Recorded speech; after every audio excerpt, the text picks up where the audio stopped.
Hello guys, welcome to Cagsawa. Ayun, sa Cagsawa, Albay pala ito. Ito yung lumubog na simbahan. Babasa pa ng chat eh, tama na. Didilim na oh. Sinusutingan minsan ng mga movie. Yan ba yung simbahan na lumabas? Oo, nga. yan yun. Oo, galing mo. Yan yung lumubog na simbahan na ang natira na lang Kapag karga dun. Kung binablog ko na, teka lang, may bit-bit akong kinakain. Lapit tayo doon. Tapusin ko muna ito, 3 minutes lang tong video ko. At least meron akong video dito. Sa Cagsawa, Albay. Okay na po, ako vlog po ako eh. Oo. Oo, yan. Tigil isang picture. Tapusin ko muna itong aking vlog. Ayan po guys, yan yung sa panaginip ko lang dati nakikita, ngayon nandito na ako sa totoo. Kaya thank you kay Madam Shine na in-invite kami dito. Oo, dali, tapusin ko muna to.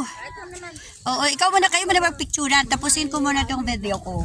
Pakita ko guys, yun yung entrance. Diyan kami pumasok, na doon yung van sa mga pasalubong. Doon kami galing. Bumili nga ako nito, kinakain ko. Ito ang pili tart, yes. Tapos pumasok kami, dahil nasa likod pala, pagpasok mo, ito yung simbahan na lumubog. Dito pala ito sa, anong pangalan nga dito ulit? Nasabi ko na. Cagsawa, yun. Nasabi ko na, pero nakalimutan. Ang ganda pala niya. Doon sa dulo. Punta ako doon. So, dali Joy ha, picturean mo ko. Mag-video lang muna ako.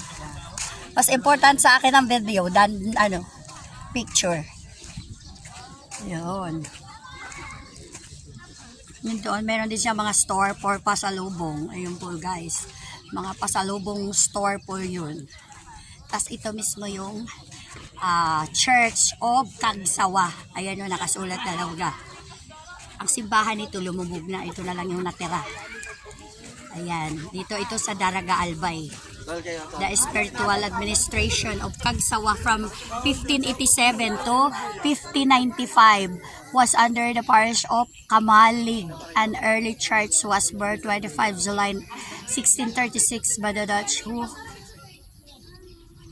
ransacked the towns of bordering Legazpi, Albay. This church, built after 1724 by Fray Francisco Blanco, OFM, was buried by rocks and lava during the eruption of Mayon volcano, February 1st, 1814.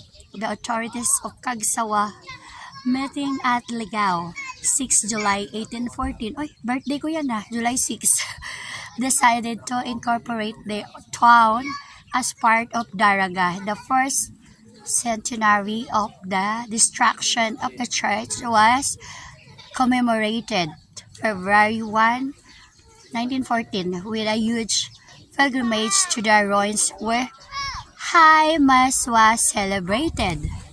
O diba? At least narinig nyo. Binasa ko lahat yung mga nandyan.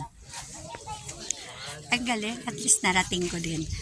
Kaya thank you kay Madam Shine para sa pag-invite dito sa amin sa Albay.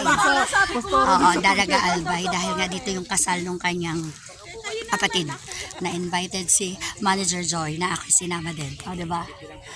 Ang invited talaga dito si Manager Joy. Dahil dati rin nag-taping sa GMA si Madam Shine, pero nga, hindi na ngayon. Pero paminsan-minsan nag-taping pa din kasi pa-reach na siya. Okay guys. O, diba? Picturean mo ako, Joy! Hi guys!